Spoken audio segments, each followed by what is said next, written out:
Hello, and welcome to Your Killer Life, where together we tackle the reality of surviving a killer diagnosis like cancer, and I help guide you through creating your killer life. I am your host, Tammey Woodford, and in this podcast, we aren't leaving anything out, as my guests and I share deeply personal insights and experiences as we talk about trauma, loss, treatment options, caregiving, side effects, money. Hey, we open it all up. In fact, we are even going into the forbidden zone to talk about sex, relationships, and mental health. Remember, the conversations you hear on the show are based on unique experiences and varying diagnoses, and we all had our own medical teams. We are not giving medical advice. So if you hear something inspiring, please talk with your providers. All right, are you ready? I know I am. So let's get busy and start building your killer life. Hello and welcome to Your Killer Life. I am so excited. Today I have an amazing guest with us who is going to be talking with us about really demystifying some of the, I would say, overall mystery about the lymphatic system. Joe, you began your studies into lymphedema management in 1984, and you went on, you founded the Department of Lymphology at the School for Physical Therapy in Ulm, Germany, and that was in 1990. You are a certified instructor for manual lymph drainage. In 1994, you formed the Academy of Lymphatic Studies, and you also have published a book, the textbook for Comprehensive Lymphedema Management, which is now in its fourth edition. Is that correct? That's correct, Tammey. That's correct. Wow. Well, And it's available in 5 different languages, if I may add. So. Oh, my goodness. Please do. Well, and add anything else that I might have missed. I mean, you have such a great history, and I'm looking forward to diving into this topic with you. But tell us a little bit about you and really how you got started and why this became such a passion for you. Well, thanks for having me, Tammey. Like you said already, my name is Joachim Zuther, but let's stick with Joe. It makes life easier for all of us.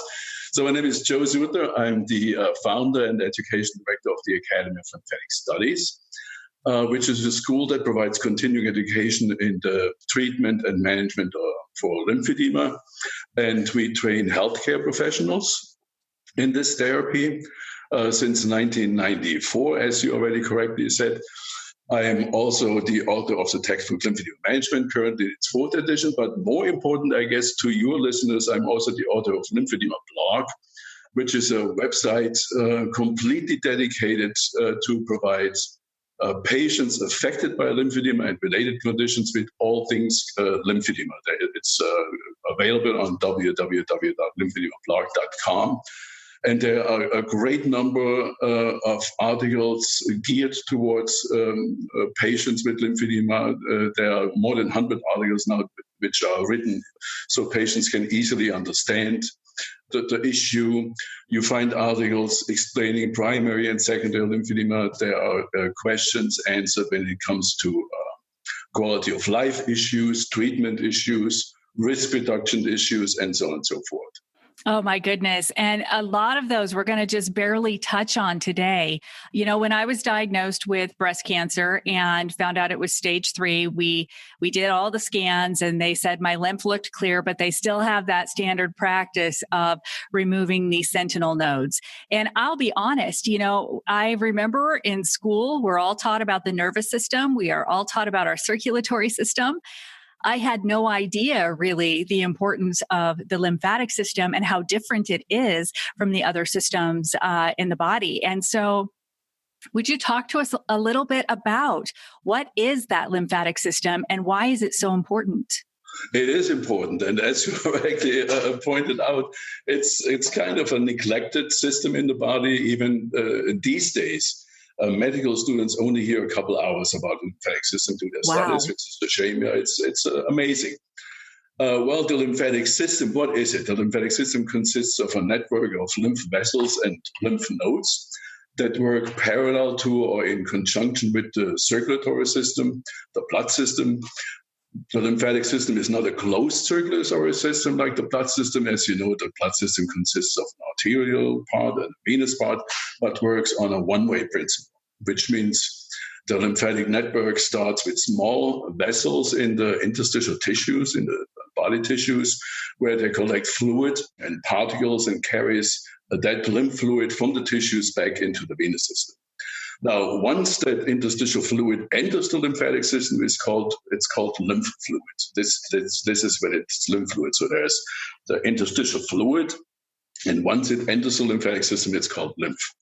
Lymph fluid is a clear and transparent semi-fluid medium that contains water, protein, cellular components, unfortunately in some cases also malignant cells, which is important to understand the function of metastases, and also fat. So the lymph components are water, protein, cell components, and particles and fat. Now, the two main components that are of interest to us and to your listeners are the lymphatic loads of water and protein. So where does the water come from? You have to imagine that a large amount of fluid, approximately 24 liters or 6 gallons, leaves the blood capillaries via filtration throughout the day. Now, that fluid that leaves those blood capillaries supplies the cells with nutrients like sugars and salts and enzymes and so on and so forth. Now, once the fluid that leaves the blood capillaries is in the tissues, it cannot be returned directly into the blood circulatory system, but has to be removed by the lymphatic system. So the tissue fluid enters, or the blood fluid enters the tissues. It provides the body cells with nutrients like sugars and salts, and in turn picks up metabolic waste and cell particles and transports those lymphatic loads back into the blood system.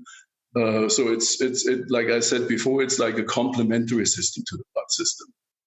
Now, those small lymph vessels that I mentioned before are called lymph capillaries. So those lymph capillaries collect the lymphatic load of water and proteins and moves that fluid through ever larger lymph vessels from the lymph capillaries into the pre-collectors and from there into the collectors.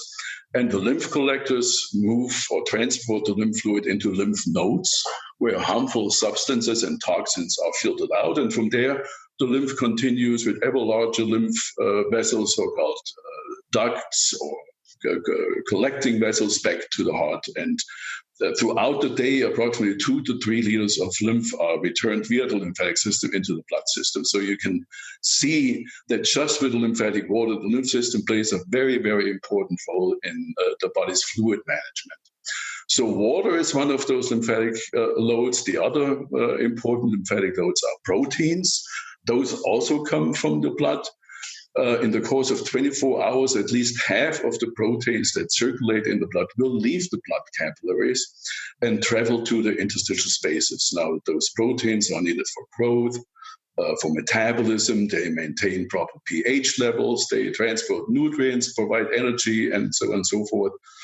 But as with the water, once the proteins leave out of the blood circulatory system, they cannot directly return back into the blood circulatory system, but also have to be removed by the lymph system. So those two main lymphatic loads, water and protein, are important to understand lymphedema itself. Lymphedema, the definition of lymphedema is an accumulation of proteins and water in the tissues. And that's a very important difference to other swellings like regular edemas. Lymphedema and edema are not the same. Lymphedema has a high protein content, where regular swellings, like if you sit too long or if you stand too long and you accumulate fluid in your ankles, for example, this is not lymphedema. This is regular swelling, like an excess of water in the tissues, but it does not have a higher protein content. So that's important to understand.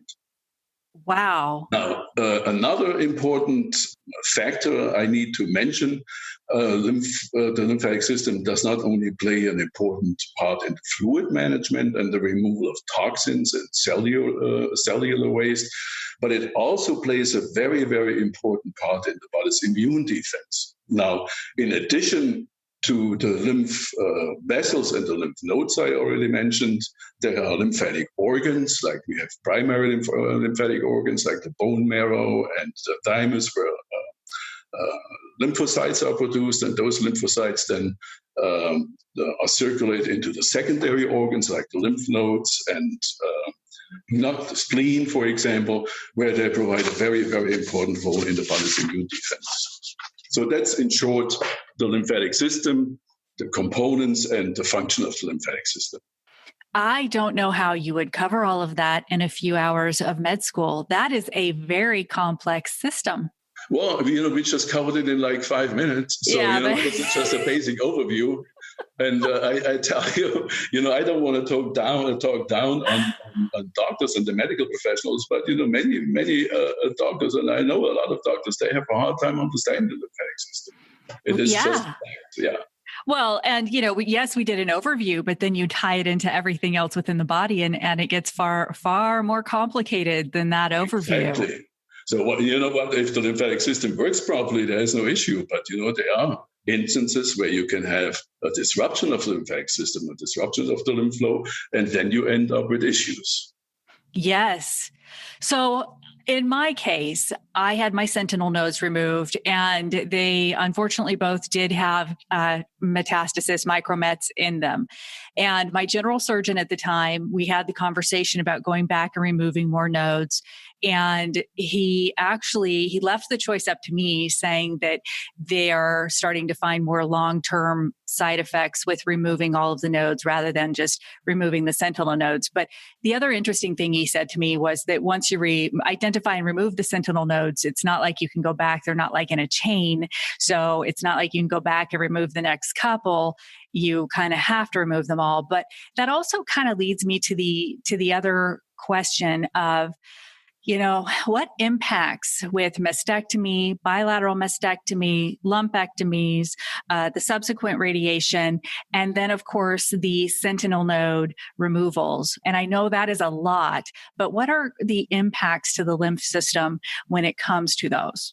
Yeah, well, mastectomies and lumpectomies are procedures that are performed to treat breast cancer. And I'm sure, as you know, and as most of your listeners know, breast cancer is the most common cancer in women in the Western Hemisphere. Generally, it can be said that 1 out of 8 women in the U.S. will develop breast cancer throughout their lives. And just before our interview here, I checked the National Cancer Institute's website for the current numbers. And I can tell you from the NCI website that over 276,000 new cases of invasive breast cancer and over 48,000 cases of non-invasive breast cancers in females and 2,600 breast cancers in males will be diagnosed in the United States in 2020. So that's a large number. Large number. Now, again, lumpectomies and mastectomies are procedures that are both performed to remove the breast cancer and obviously to save the patient's life. So those are very important and necessary procedures. And while both procedures are effective, they have different benefits and risks. Now, a lumpectomy, what is the difference between lumpectomies and mastectomies? A lumpectomy is a surgery that removes the breast cancer while preserving the mammary gland, the breast. And those lumpectomies are used for less invasive forms of cancer. However, many patients need additional radiation to destroy any remaining cancer cells and prevent the reoccurrence of cancer. Now, as opposed to a lumpectomy, a mastectomy treats breast cancer by removing the entire breast, including lymph nodes. There are different types of mastectomy procedures. There are simple mastectomies. With simple mastectomies, the mammary glands are removed and no lymph nodes are removed. So it's just a removal of the mammary glands. It's for those cases where women looking to prevent the breast cancer from ever recurring. I'm sure many of you have heard of some well-known people and actresses recently that had that procedure done. So that would be a simple mastectomy. Then there are the radical mastectomies. A radical mastectomy removes the entire breast, including the cancer. It removes the lymph nodes in the underarm, the so-called axial lymph nodes, and also the chest musculature, to be particular the pectoralis muscle. That would be a radical mastectomy. Very seldomly performed, and only in those cases where the breast cancer is very invasive and spreads into the muscles in the breast. Now, and then there's the modified radical mastectomy. With this procedure, the mastectomy removes the entire breast and some of the lymph nodes. However, the muscles are not removed. So these would be the lumpectomies and mastectomies. Now, as I said before, while it is absolutely necessary to remove those lymph nodes that contain cancer cells, it is important to consider that any removal of lymph nodes, which is the case with lumpectomies and mastectomies, and the subsequent damage of lymphatic vessels. Remember, I told you before that lymph collectors connect to the lymph nodes. So if you remove a lymph nodes, you have to sever those lymph collectors. And obviously, that would have an impact on the efficacy or the sufficiency of the lymphatic system. Now, again, with the removal of lymph nodes, there are also different procedures. There are the sentinel lymph node biopsies, the SLNBs, and there are the axillary lymph node, the complete axillary lymph node removals, the ALNBs. Now, the sentinel lymph node biopsy is the most common and least invasive way to remove lymph nodes. The sentinel lymph nodes are the first lymph nodes into which a tumor drains. So what happens during the surgery, the surgeon injects a radioactive tracer or a non-toxic dye around that tumor, which then enables the surgeon to identify those lymph nodes where that malignant mass drains into the axillary lymph nodes. And the surgeon then removes those lymph nodes, those sentinel lymph nodes, sends them to the lab while the patient is on the operating table. And if they come back negative, meaning if there are no cancer cells detected in those sentinel lymph nodes, in most cases, not more lymph nodes will be removed. However, if those sentinel lymph nodes are positive, that means metastatic cancer cells are detected in those lymph nodes, then the surgeon continues to remove more lymph nodes. So in both cases, you have a disruption of the lymphatic system, and that, of course, can lead to an accumulation of fluid in the tissue. So if you remove the lymph nodes in the underarm, the so-called axial lymph nodes, then the lymphatic loads coming from the arm would accumulate. So you may end up with a swelling of the arm. If you have a removal of the lymph nodes in the groin area, the inguinal lymph nodes, you would have an accumulation of lymph fluid predominantly in the lower extremities. However, there are not only, axillary and inguinal lymph nodes, there are also lymph nodes in the neck. So we have head and neck cancers where those lymph nodes need to be removed or radiated. Then you have an accumulation of lymph fluid in the head. So it's a very involved issue. So if lymphedema, if the accumulation of protein-rich fluid in the tissues is caused by breast cancer surgery, those lymphedemas are labeled as secondary lymphedemas. If a patient has breast cancer and those lymph nodes are removed, those patients would have a good chance of developing lymphedema. And while the numbers are not consistent in the data of the incidence of lymphedema, and most statistics are available on those breast cancer related, only those related to breast cancer lymphedema, they are not really consistent and not quite reliable. However, it was reported that the 5-year cumulative incidence of lymphedema following breast cancer surgery in women is about 42% in the United States. So that's a large number of women that can be affected by secondary lymphedema. Wow, that is a large number. And, once you're diagnosed with breast cancer, you gain a bunch of breasties. Y'all find each other, right? Because you're trying to navigate this together. And one of the things that kind of surprised me, and I found this to be common, is that we don't get a lot of information oftentimes from our providers, and it varies a lot. And I'm not picking on the system at all either. It's very interesting to me that I pretty much did my own research and decided to get a bracelet for myself after having just the sentinel nodes removed. And I have a girlfriend who had all of her nodes removed, and she had surgery the same month I did, and she ended up with lymphedema a few months later. But there's still risk with each of those procedures and the impacts. And so a lot of the questions I see are questions like, what are the risks of needles and blood pressure to that arm? I guard that arm like you wouldn't believe. Nobody gets to touch it.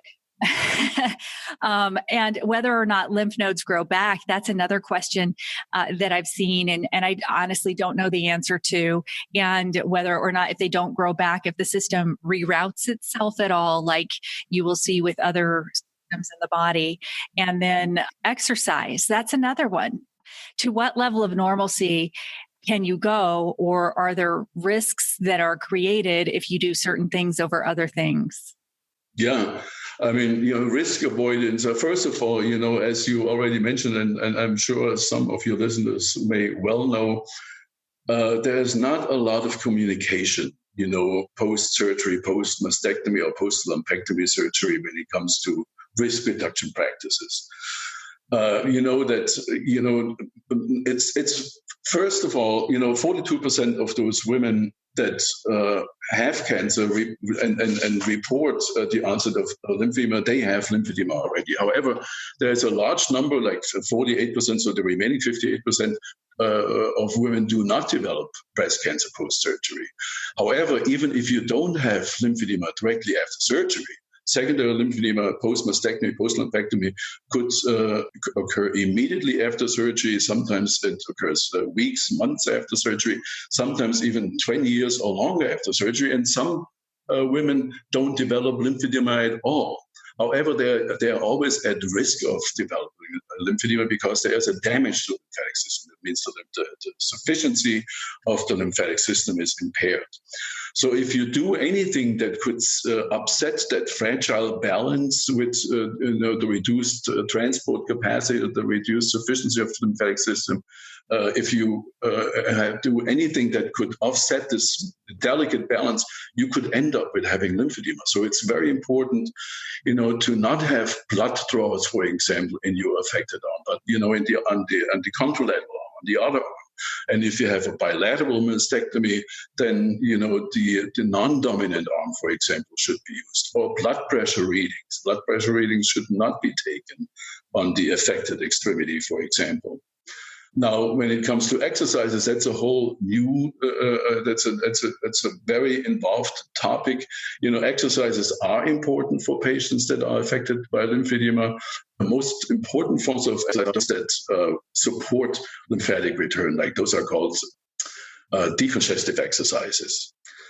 So, risk reduction practices, it's a long conversation we can have. It is important to avoid any injury that would lead to any increase in lymphatic load that could cause infection. If you have an infection in your lymphedematous extremity, that lymphedema will increase in volume. So it's very, very important to avoid anything that would cause the lymphedema to increase. And it's always a good idea, for example, if a patient that has lymphedema or that is in danger of developing lymphedema, to always carry, an alcohol swab with them and a Band-Aid. So if you injure yourself, or if you have a cat, for example, you play with your cat, or if you go into the garden and cut back your roses and you get a little puncture wound, it's important to clean that wound immediately and put a Band-Aid on. Also, what is important when it comes to risk reduction practices, if you don't have lymphedema, even if you have lymphedema, is to avoid tight closing, for example. The bra straps, for example, those small, tiny bra straps are often contributing factors to the development of lymphedema. There are those pads you can place underneath your bra straps. You should wear comfortable underwear. You should not wear any bracelets on rings or rings that are restrictive. But, it's like I said, there are many, many more things you should be careful with. You should not be afraid to continue living. Obviously, you still have a life you have to live. But if you're interested, or if your listeners are interested to find more about this, you can go to Lymphedema blog and click on the risk reduction practices. It wasn't until, and there is so much, you're right. I mean, we could have a week-long podcast, probably not, and still not get down too far into the depths of where we could go. Listening to you, I'm thinking about myself with a bilateral mastectomy, and I had the sentinel nodes removed from the left. And I get my blood pressure and my blood draws and everything on the right. And until I came across your blog and across your videos, I did not fully understand the staging and even the risk of doing that. And my right arm, the one that with the blood draws and the blood pressure, is also the dominant arm. So point taken about still living your life and not being afraid. But I will tell you, after some research, I'm like, maybe I need to ask them to tackle my ankles for this stuff from here on out.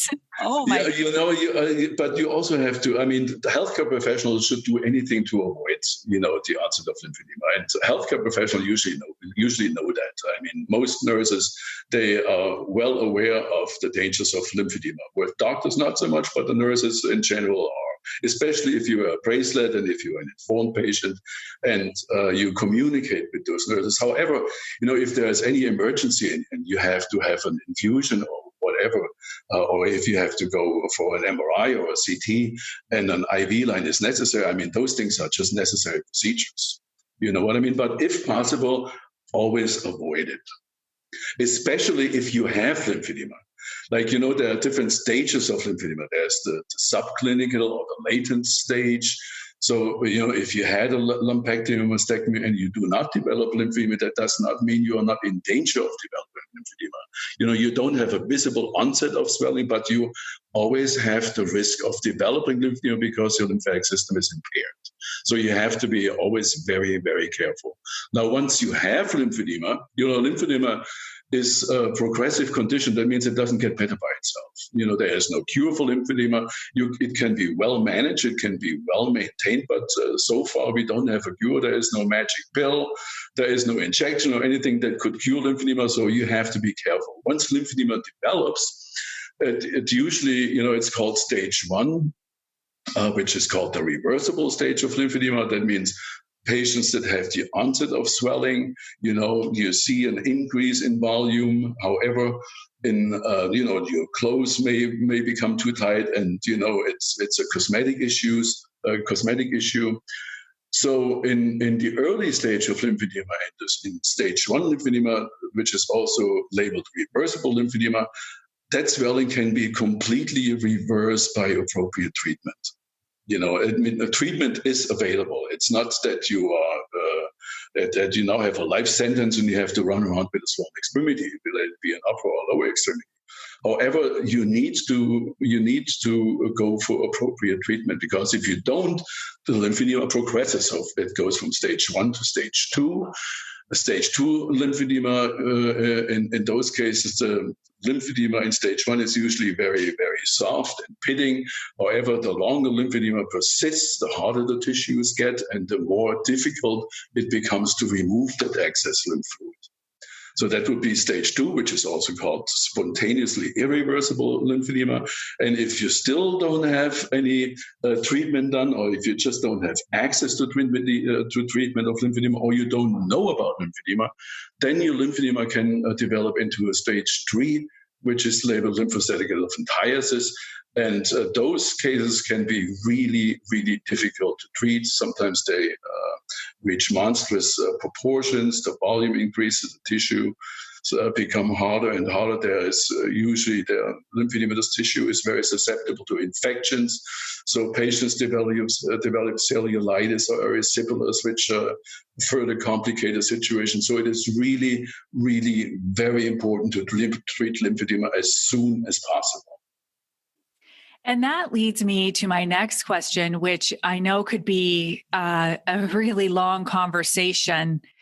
So just sort of at the very high level, what are some treatment options? I know there's machines, there's endermology, there are sleeves, there's exercise, so massage. So what are some of the options that folks could ask about, could inquire with their nurse navigator or their physicians or ask about? Well, there's one long-standing treatment option for lymphedema, which is called complete decongestive therapy, or CDT. CDT is listed, for example, on the websites of the American Cancer Society, the National Cancer Institute, the International Society of Lymphology, the National Lymphedema Network, as the main component in the treatment and management of primary and secondary lymphedema. It's the gold standard. Complete decongestive therapy is the gold standard. CDT is performed by certified lymphedema therapists, CLTs. CLTs, this is what we do here at the Academy of Lymphatic Studies. We train those healthcare professionals, which could be physical, occupational massage therapists, nurses, and doctors, and we treat them in complete decongestive therapy. Now, complete decongestive therapy is a multi-component treatment approach. It consists of 4 treatment techniques which are applied in combination. Complete decongestive therapy consists of manual lymph drainage, compression therapy, skin care, and decongestive exercises. And what happens is, if you have lymphedema and you come to a certified lymphedema therapist, but you have to make sure you see a certified lymphedema therapist. That is very important. Certified lymphedema therapist, if I may add that real quick, a certified lymphedema therapist goes through 135 hours of training in the certification of lymphedema. So that's very important. Those therapists need to be trained appropriately and thoroughly, because you can do more harm than good if you touch a lymphedema patient. For example, if you go and have a massage on your lymphedematous extremity, like a regular Swedish massage, most likely you will worsen the symptoms. You will increase the volume of that extremity. And that's also an issue which, would require a longer conversation, but it's also a lymphedema blog. But again, I don't want to tell all your listeners, don't ever go for a massage. That is also not what I want to say. But for example, if you have lymphedema on your right arm, just don't have a massage on that right arm. You can have a massage on the lower extremities. You can have a massage on your back, on your front, anywhere, but not on the affected extremity.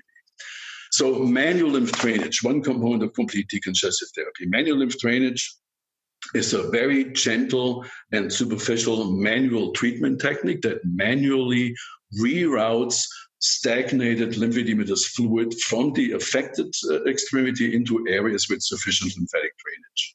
For example, if you have an axial lymph node dissection on the right side and you have upper extremity lymphedema, which is located on the right side, your lymphedema therapist would reroute that stagnated lymph fluid out of your affected right extremity into lymph nodes that are still intact, meaning the lymph nodes, the axial lymph nodes on the other side, your contralateral axial lymph nodes, and also into lymph nodes that are located in the groin, the ipsilateral, the right inguinal lymph nodes.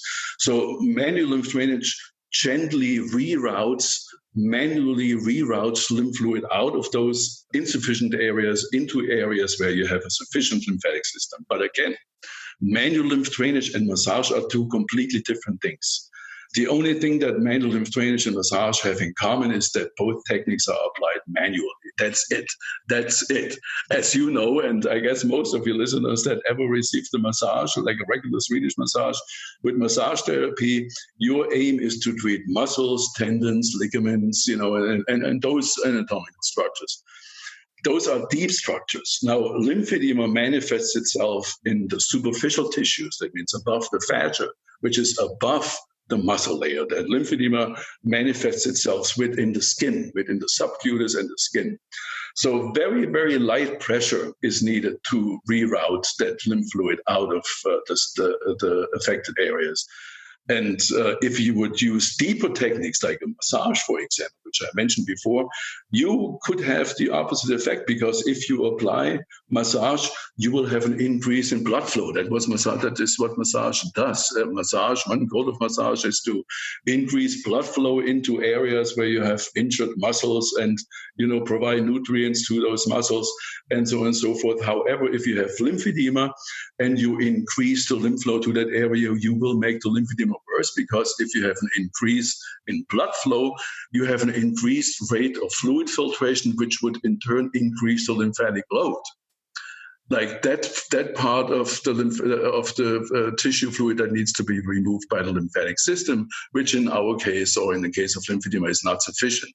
So a big difference. Like manual lymph drainage is not massage. So I always say that for 35 years or longer, because people tell me, you even use that before you go to massage. No.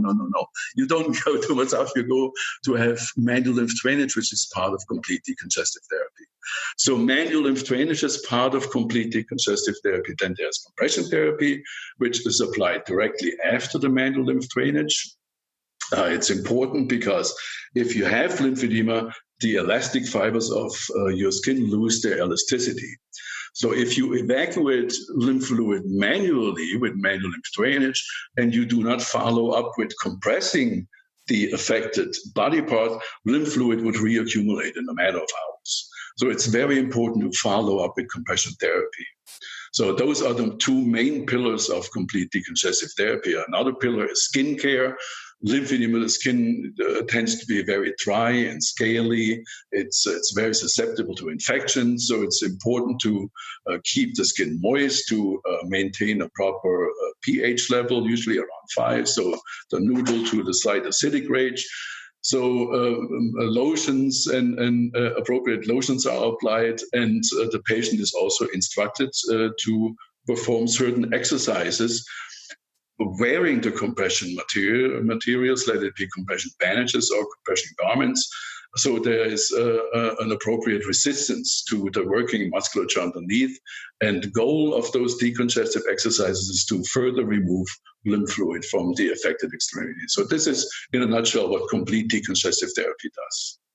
Now, there are different phases of CDT. There's an intensive phase in which the patient is seen on a daily basis. That means 5 days a week, Monday to Friday, until the lymphedema is reduced to a normal or near normal size. In an uncomplicated upper extremity lymphedema case, for example, that can take anywhere between 2 and 3 weeks. So 10 to 15 treatments in most cases. It takes a little longer with lower extremities.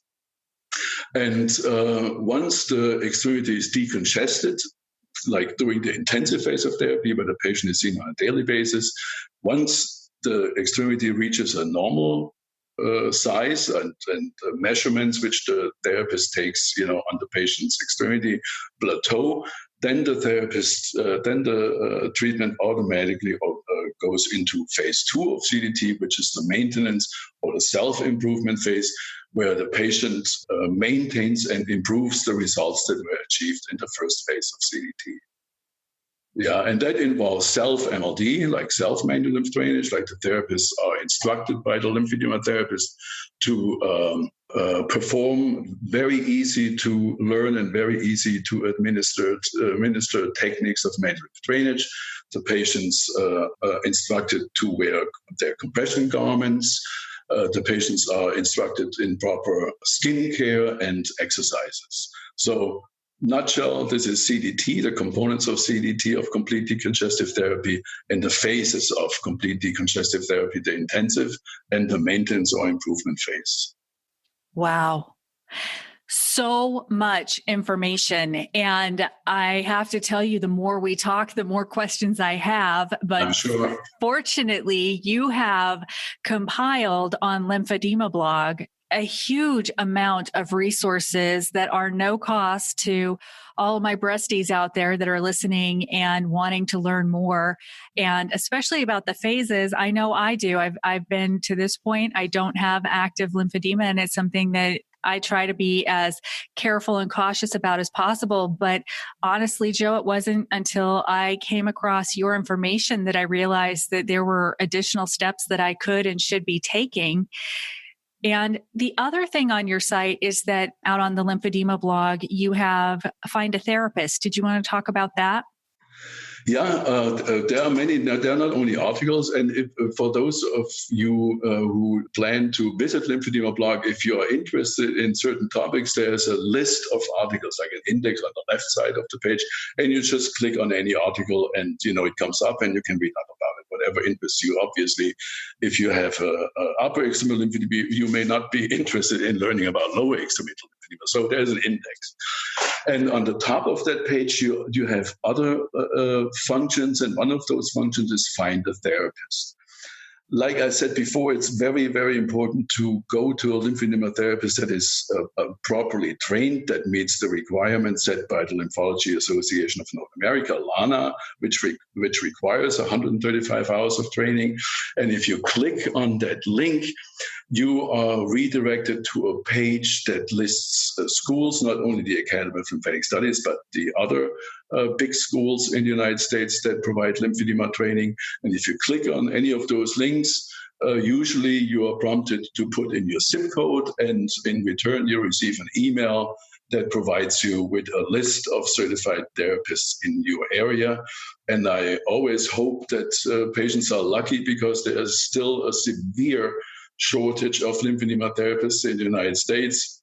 Currently, the statistics are there's one certified lymphedema therapist to 100,000 lymphedema patients. So, yeah, it's amazing. There's an extreme shortage of trained specialists in this field.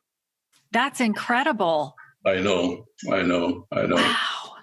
Well, as we begin to wrap up, what would you like to leave our listeners with? And where can they find the book? I'm assuming that is available on Amazon, but is that something that would be of interest to someone like us, or is that more for the medical professional? It's good that you mentioned this, because this should not be a push to sell the book, and most likely it won't be, because the book is very expensive. It's a medical textbook. It's anywhere between $60 and $100 wherever you buy it. It's available on Amazon. However, I mean, if you have the means to buy that book, please do so. There is a large section in that book that is geared towards patients. I mean, it's geared towards the medical professionals. The universities use that book to teach patients. Lymphedema schools use that book to teach patients. But it's really not necessary for your listeners to buy that book, because everything you need to know is on Lymphedema blog, exactly for that reason, because not everybody has $60 laying around, and it's not necessary. Just go to Lymphedema blog. It's free. It's always maintained. It's always up to date. And if you can find any topic that you're looking for, please shoot me an email. My email is on the website. I think it's under the author information. Shoot me an email if I oversaw anything in the past. I don't know how many years I do that blog. Let me know, and I make sure I write an article within a couple of days and publish it. So if I may leave you with that. Again, it's not necessary to buy the book, but please, if you wish so, please do so. It would make me happy too. But please, it's not necessary. Go to Lymphedema blog, www.lymphedemablog.com. Anything you need to know, hopefully, anything you need to know is on that website. Wonderful. And you also have Lymphedema Guru Facebook page, which is also where I found you. And you do post there regularly, and you post some great articles, some breaking stuff. And so that's really great too. Well, that's what I do. So, it's not a big deal for me, because that's all I do. I'm the educational director here at the Academy, and my job is to be always up to date, with new developments. I go to conferences throughout the year. Obviously, these days it's a little bit difficult since we are in the middle of that COVID-19 crisis. If you listen to that podcast in a couple of years from now, hopefully everything will be over. But fortunately, right now, there are no lymphedema conferences. But this is what I do. I keep up to date, and I share that information that is important to lymphedema patients on the Lymphedema Guru Facebook page, and those posts are daily. Wonderful. Joe, thank you so much for your time today, taking a moment to talk with us and really demystify the lymphatic system and talk to us about staging, which is something I didn't know. I learned so much from our conversation today. I appreciate you. Thank you. I'm very glad. Thank you for having me, and thank you. Have a good weekend, Tammey. Oh, you too. And for our listeners, thank you so much for listening. And if you have any questions, all of the links will be in the show notes. But again, it's lymphedemablog.com, or out on Facebook, you can find the Lymphedema Guru. And if you haven't already subscribed, please give us a subscribe and like. And until next time, keep building your killer life. Thank you for listening to Your Killer Life, and don't forget to subscribe. For more information about what you heard on today's show, visit us at yourkillerlife.com or visit our YouTube channel. You will also find us in all the usual places on social media. We have another great episode queued up for you next week, and until then, keep building your killer life.